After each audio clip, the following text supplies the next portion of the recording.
Ouais, poisson. Il y est.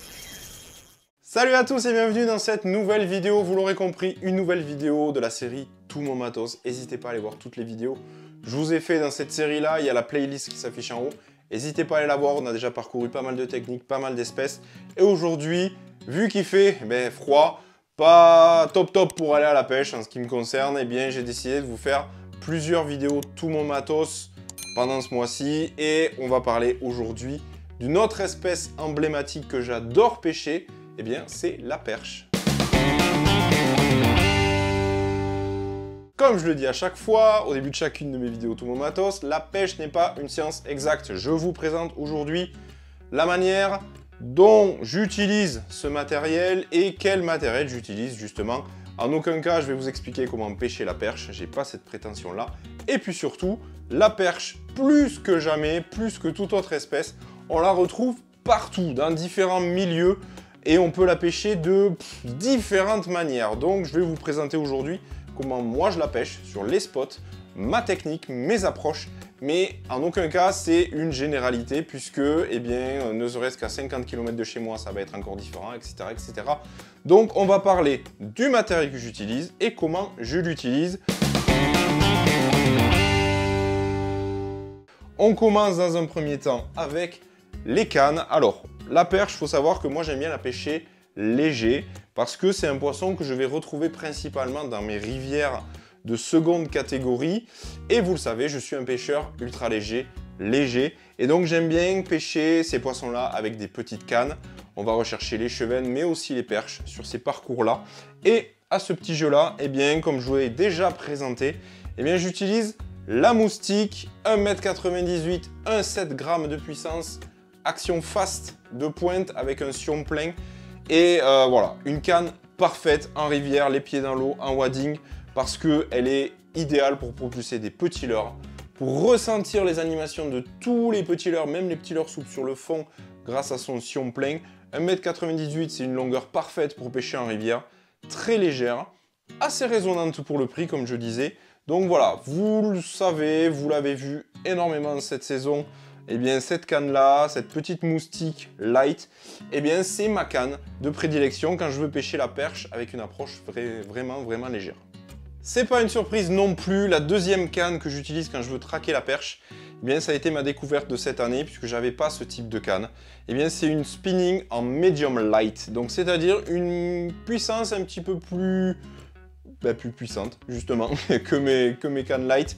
Donc c'est une canne qui fait 4,14 g de puissance et elle fait toujours aussi 1,98 m de longueur, une action fast. Alors elle est un petit peu plus puissante, ça va me permettre de pêcher avec des leurres un petit peu plus costauds, de brider des poissons un petit peu plus costauds, et elle a les mêmes caractéristiques que sa petite sœur. Je vous les ai déjà présentées en long et en large et en travers, ces cannes moustiques. Voilà, très légère, sensible pour le prix, un excellent rapport qualité-prix, très pratique, en 2 brins pour les deux, je ne l'ai pas dit. Voilà, en plus elles sont très stylées, j'aime beaucoup. Et cette canne-là, je vais plus la prendre avec moi quand je vais pêcher en flotte tube, en bateau, dans des lacs un petit peu plus grands, où on va rechercher des perches un petit peu plus grosses. Et surtout, on va utiliser des leurres un petit peu plus gros. Je ne l'ai pas dit, mais cette canne medium light et la canne light, eh bien, du fait de leur action, du fait de leur comportement en quelque sorte, eh bien, elles passent tout type de leurre, de la surface jusqu'au fond, avec des leurres souples à gratter, en passant par du leurre souple en linéaire, du crankbait, du leurre dur. Ça passe vraiment tout. Donc, c'est des cannes en fait très polyvalentes pour la perche. En gros, j'en ai une qui fait 1,7 g de puissance pour vraiment mes petites rivières tranquillou. Et dès que je vais sur des biotopes un petit peu plus grands, des lacs de barrage, etc., eh bien, j'utilise la 4,14 g. La troisième canne principale que j'utilise quand je vais pêcher la perche, après il y en a d'autres, mais voilà, je voulais vraiment en choisir 3, vous faire une sélection de 3 cannes, et bien c'est celle-ci, c'est une Shimano Poison Adrena, en casting cette fois-ci, et cette canne vous la voyez surtout en hiver quand je pêche depuis une embarcation, puisqu'en fait c'est ma canne pour pêcher la perche en hiver, justement avec des jigging wraps, des casting jigs, donc vraiment des leurres de réaction métalliques lourds, qu'on va animer sur les bancs de perche, sous les bancs de poissons. Alors c'est utilisé aussi quand je pêche le cendre, mais vraiment c'est ma canne hivernale pour pêcher la perche avec des leurres métalliques à jiguer. Donc clairement les deux cannes là, la plus petite c'est vraiment à la belle saison, les petites rivières les pieds dans l'eau, etc. La medium light, c'est vraiment quand je pêche le carnassier tout venant à lac de barrage pour avoir une canne medium light pour la perche. Et là, vraiment, c'est celle que j'utilise l'hiver pour animer, hop, très sèchement des casting jigs, des jigging wraps, parce qu'elle est courte, celle-ci, 1,98 m encore, mais elle est surtout beaucoup plus puissante. C'est une medium EV, elle fait 10-28 grammes. Donc là, vraiment, pour des jigs jusqu'à 30-35 grammes, pour les animer fermement, elle a une action très fast, très résonante par contre, mais vraiment très fast, très sèche. Pour animer ces leurres-là, c'est vraiment parfait, et c'est comme ça qu'on arrive aussi à duper les perches en hiver. Pour les moulinets, vous les connaissez parce que ça fait un moment que je les utilise déjà. Sur la petite canne moustique 1,7 g, j'ai mis un Shimano Stradic CI4+ en taille 1000 HG, donc c'est la plus petite taille, et avec le ratio le plus élevé, parce que quand je pêche en rivière, des fois je pêche dans le courant, et il faut avoir un ratio suffisamment élevé pour ramener suffisamment vite justement son leurre, pour garder la bannière tendue, pour pouvoir bien pêcher. Donc voilà, un petit moulinet très léger, vraiment super, qui bronche pas depuis 2, 3, 4 saisons maintenant, et surtout très léger parce que la canne est très légère. Un petit frein de 3 kg, pas besoin de plus. Pour la deuxième canne, la moustique Medium Light 4-14 grammes, j'ai mis un Daiwa Fuego en taille 2000 SXH. Alors S pour bobine shallow, c'est le bobine spécial tresse, et XH pour le ratio. C'est un ratio élevé, pareil que pour le Shimano, parce que quand on pêche en surface, quand on pêche au crank, bien je fais de la pêche vraiment active, power fishing. Quand je vois une chasse, je ramène vite, je lance. Donc vraiment, je voulais un moulinet assez réactif, donc qui ramène vite la tresse, pour pouvoir pêcher plus rapidement, plus efficacement. Voilà, parce que c'est ma conception. Quand je vais à la perche avec cette canne là, avec les leurres que je vais vous présenter, on est vraiment à la belle période, on est sur du poisson actif, donc voilà, on pêche un peu plus vite, donc il faut ramener la ligne un peu plus vite, et puis surtout, voilà, il y a une chasse qui éclate à droite, vite on ramène, on relance, donc voilà, c'est pour être assez réactif là-dessus. Et là voilà, un moulinet pareil, petite taille, relativement classique, qui fait très bien le job aussi, un petit frein très progressif, donc franchement, rien à dire sur ces moulinets là, c'est du basique, c'est très fiable déjà, et c'est très efficace pour le prix. Vraiment, rien à dire. Pour la dernière canne, alors là c'est vraiment anecdotique parce que je vous disais, cette canne là elle me sert en hiver, hop, pour jiguer des gros leurres métalliques de réaction. Donc en fait, peu importe le moulinet qu'il peut y avoir là-dessus, c'est un Abu Garcia Revo MG-X2. Voilà, que vous dire de plus, HS, parce que voilà, c'est un gros ratio, parce que cette canne je l'utilise aussi quand je pêche dans le cover pour ramener vite et relancer, c'est pour ça qu'il y a un gros ratio, mais voilà, c'est... Il n'y a pas d'importance en fait, ça serait n'importe quel autre moulinet, c'est pas grave. L'avantage qu'il a, c'est qu'il est très léger. Quand on pêche comme ça toute la journée, il faut un truc qui soit léger et confortable, avec des roulements voilà, suffisamment pour être agréable quand on ramène la ligne. Mais il y a 11 roulements, mais clairement, je ne sais même pas pourquoi j'en parle, parce que le nombre de roulements, le frein, on s'en fout. Là vraiment, c'est juste une réserve de fil. Pour cette pêche que je fais, là vraiment hivernale de jigging, le moulinet on s'en fout, mais ce moulinet, voilà, si vous voulez avoir des infos, il est très bien, très léger, il a beaucoup de roulements, il est très confortable, mais son gros argument c'est réellement le poids sur celui-là. Concernant les fils, alors les fils sur la petite canne là, 1,7 g, je me suis fait plaisir, j'ai mis une super tresse, une Daiwa Morzan, 12 brins en 8 centièmes, donc c'est relativement fin. 12 brins, c'est très tactile, c'est très rond, on sent bien ce qui se passe dans le leurre, les moindres touches on les sent, c'est vraiment très bien. En 8 centièmes, c'est très léger pour lancer des tout petits leurres, sentir les touches, c'est vraiment top. Sur le Daiwa Fuego, j'ai mis une tresse un petit peu plus grosse. Sur la boîte, c'est marqué PE06 et ça correspondrait à du 12 centièmes. Vous savez, les correspondances entre PE et centièmes, bon voilà, c'est un petit peu le flou artistique. Donc voilà, selon la boîte, ça serait du 12 centièmes. C'est peut-être un petit peu gros, j'aurais pu mettre du 10 centièmes, ça suffisait largement. Mais bon, voilà, j'avais ça sous la main, j'ai mis du 12 centièmes. Et sur la plus grosse canne, pareil, c'est anecdotique, mais il faut quand même une tresse qui tienne, parce qu'on va lui tirer sur la gueule un petit peu, pardonnez-moi l'expression. Mais voilà, c'est une 16 centièmes. C'est surtout que, comme je le disais, ce moulinet, je l'utilise pour d'autres choses, et où j'avais besoin d'une tresse de 16 centièmes, donc c'est ce qu'il y a sur la canne au moment où je l'utilise en hiver. Ensuite, on va parler des bas de ligne. Pour la petite canne, quand je pêche en petite rivière, tranquillou, j'utilise en moyenne des fluorocarbone de 20 centièmes. Si c'est un petit peu encombré, je vais augmenter la taille, 22, 24. Si les poissons sont un petit peu tatillons et les eaux très claires, je vais descendre 18, 16 centièmes. Mais en majorité, ça sera du fluorocarbone en 20 centièmes sur une longueur d'environ 2 mètres. Je relie la tresse avec le fluorocarbone avec un nœud All-Bright. Et ensuite, je mets une petite agrafe. Je mets des agrafes pour pêcher la perche. Ça m'a jamais fait perdre plus que ça de poisson, j'ai l'impression. Et vu qu'on est sur un poisson qui est un petit peu lunatique aussi, il va falloir changer de leurre. Donc souvent, et donc une agrafe, c'est quand même bien pratique. Pareil sur la deuxième canne, la Medium Light, j'utilise du fluorocarbone. Alors là, peut-être un petit peu plus costaud. Le 20 centièmes va être du minimum. Et je vais plutôt monter sur du 22, 23 centièmes. Si jamais, pareil, c'est vraiment encombré, je vais monter 25, 26. Mais je vais rarement descendre en dessous de 20 centièmes parce que voilà, on est sur des plus grands lacs. Il peut y avoir des jolis poissons et il peut y avoir des brochets aussi. Donc bon, après, vous me direz 20 centièmes ou 30 centièmes, le brochet, il coupera. Mais bon, voilà, 20 centièmes, ça reste un minimum. Et j'utilise plutôt du 22, 23 centièmes. Pareil, une bonne longueur de 2 mètres en fluorocarbone, c'est pas trop mal. Et enfin, sur la dernière canne, quand je pêche vraiment en vertical, sur des leurres de réaction, pareil, une longueur de 2 mètres, c'est un standard, je ne me prends pas la tête, ça sert à rien de se prendre la tête sur ça. Et là, je vais utiliser des fluorocarbones un petit peu plus costauds parce que je vais vraiment tirer dessus. Donc ça m'arrive de monter jusqu'à 30 centièmes, en général c'est entre du 26 et du 30 centièmes pour vraiment pêcher à jiguer fort. On est sur des diamètres de fluoro qui sont un petit peu plus grands et pareil, quoi qu'il arrive, la tresse et le fluoro reliés par un nœud All-Bright et une agrafe pour tenir le leurre.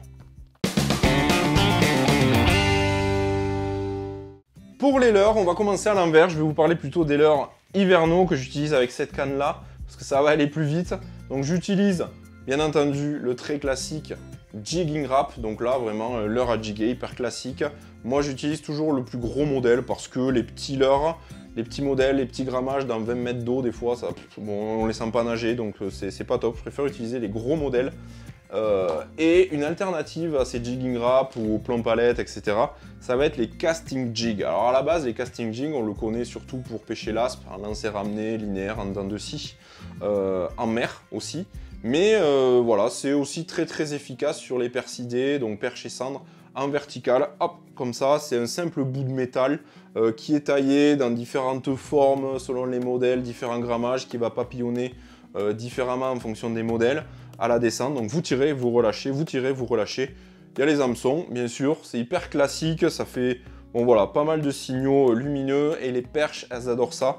Donc j'en ai de différentes couleurs, de différentes formes et ensuite j'en ai des tout petits parce que c'est quelque chose que je voudrais essayer bien, sur les chasses. Voilà, sur les chasses de perches, plutôt que de sortir un top water, essayer avec des petits casting jigs ou pour jiguer mais dans des faibles profondeurs parce que comme je vous disais, le jigging wrap, voilà, je préfère utiliser les trucs lourds pour bien les sentir. Mais là, les petits casting jigs, je vais les essayer sur les chasses de perches et je pense que ça peut marcher. Mais clairement, en hiver, ça va être jigging wrap et casting jig boom en vertical, je me fais bâcher. Voilà. Après, il y a la verticale, pure et dure ou leurre souple, on va en parler. Mais vraiment, sur cette canne-là, j'utilise des leurres à réaction, à jiguer. Donc vraiment des trucs un peu de bourrinasse là, qui fait pas trop de mal quand on se caille les doigts sur le flotte ou sur le bateau. On repart sur mon ensemble light. C'est celui que vous voyez le plus en vidéo quand je pêche la perche, donc dans mes petites rivières en wading. Eh bien, je vais utiliser des petits leurres et on commence toujours par la surface. Donc, il y a les petits stick bait, 5 cm maximum. Des petits poppers, pareil, 5 cm. Le petit razor bait, c'est dur à dire, razor bait, 4 cm. Donc là, c'est vraiment tout petit et c'est une tuerie sur les perches. Et le whopper popper, 6 cm, une nouveauté. Donc voilà, des leurres de surface et après on va descendre dans la couche d'eau. Et là, ce qui marche très bien, mais ça va être les crankbaits. C'est très classique pour la pêche, mais pour la perche. Mais le crankbait, ça marche très bien. S'il y a un petit peu plus de fond, vous en utilisez un avec une bavette, ça va plonger un petit peu plus. Voilà, c'est classique, mais ça marche. Après, ce qui cartonne aussi, ça va être tous ces petits leurres à palette. Voilà, tous ces petits spinning, je sais pas trop comment on appelle ça, mais voilà, ces petits leurres à palette qui marchent très bien. Tous les micro-spinners. Et aussi, bien entendu, les cuillères tournantes classiques, il n'y a pas de problème. Et après, voilà, dans mes petites rivières et mon ensemble light, je vais pêcher avec des petits leurres souples. Voilà, des petits leurres souples qui font pareil 5 cm, qu'on va mettre sur des TP, des têtes plombées de 2 grammes, 3 grammes, voire 1 gramme. Donc soit en finesse, soit en shad, soit des leurres un petit peu hybrides, les petites écrevisses. Voilà, donc on peut aussi monter ces leurres-là sur des micro-jigs. Je les ai pas sortis là, mais on peut pêcher la perche aussi sur le fond avec des micro-jigs. Ça cartonne, surtout à l'hiver. Pêcher tout doucement. Donc voilà, un ensemble de petits leurres classiques, des petits leurres souples. Assez basiques, hein. Moi, mes références, ça va être les LMAB Coffee Perch Shad, les Coffee Blick Shad, les petites tailles, les Coffee Blick Pintail, donc ça va être les queues un petit peu finesse, donc ça marche très bien. Les finesse filet de croc, ça c'est top ça. Sur les casting jigs, c'est top. Sur les jigs, micro jigs, pardon.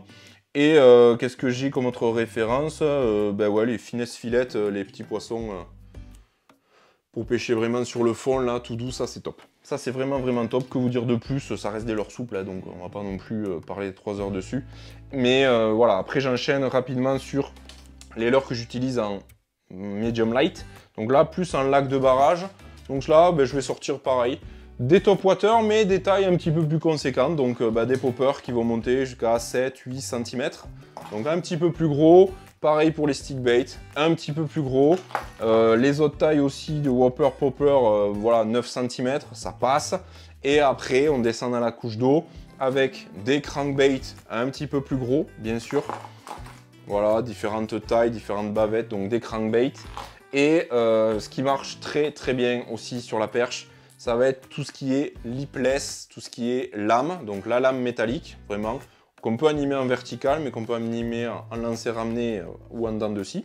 Et tout ce qui va être un petit peu lipless, voilà, lame un petit peu hybride comme celui-ci. Donc voilà, ça fait beaucoup de bruit et ça, les perches, elles adorent. Après, des leurres qui s'apparentent un petit peu à la pêche du brochet que je vous avais présenté. Donc des chatterbait, bien sûr, mais sur des tailles un petit peu plus légères, on va être sur du 10 grammes pour pouvoir le lancer avec cette canne-là. Pareil pour les spinners, on va être sur des spinners de, allez, en moyenne 10 grammes, qu'on va alourdir un tout petit peu en mettant un trailer, mais on va rester sur des leurres métalliques relativement légers. Et enfin, quand la pêche se fait plutôt sur le fond ou plus calme, eh bien on va sortir les classiques leurres souples. Soit on pêche la perche en vertical depuis une embarcation, soit en linéaire quand on pêche du bord. Et là, on peut prendre des références comme les LMAB Drunkbait en 8 cm. Ça marche très bien sur la perche. Des Coffee Blick Pintail, donc finesse. Voilà, coloris naturel, ça marche très bien. Ou Coffee Blick Shad, voilà, avec le paddle shad. Et les plus gros Coffee, donc Coffee Perch Shad, en taille un petit peu plus grosse. Les Coffee Roach. Enfin voilà, en gros, des leurres souples qu'on va monter sur tête plombée ou hameçon texan et qu'on va faire évoluer soit en linéaire entre deux eaux, soit qu'on va faire évoluer en linéaire sur le fond, ou soit carrément en vertical à l'aplomb du bateau ou du flotte tube.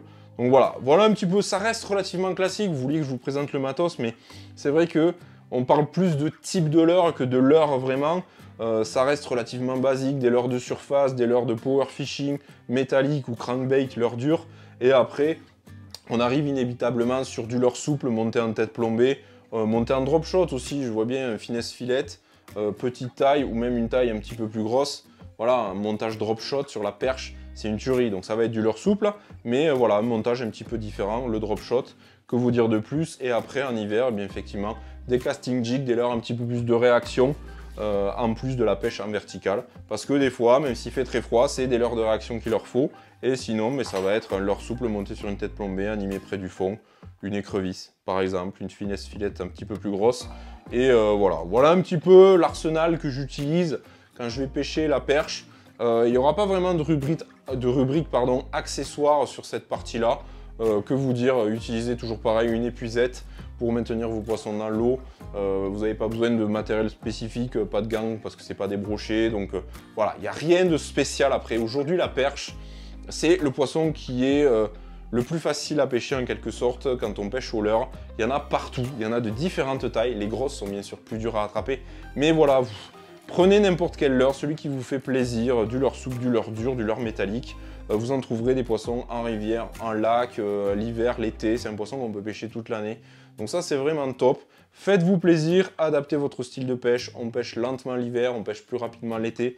Bien entendu, ça, voilà. Je sais même pas quoi vous dire, tellement c'est vague un petit peu cette espèce-là. J'espère que j'aurai répondu à toutes vos questions, en tout cas. N'hésitez pas à me le dire en commentaire. Et puis surtout, posez-moi aussi vos questions en commentaire si j'ai oublié quelque chose pour parler de cette espèce-là qui est la perche. J'espère que cette vidéo vous aura plu. N'hésitez pas à faire péter le compteur de like, bien sûr, à vous abonner si ce n'est pas déjà fait et à cliquer sur la cloche pour recevoir toutes les notifications en cas de nouvelles vidéos. Bah écoutez, que dire de plus, moi je vous dis à très vite pour de nouvelles aventures, et puis surtout d'ici là, pêchez bien. Ciao!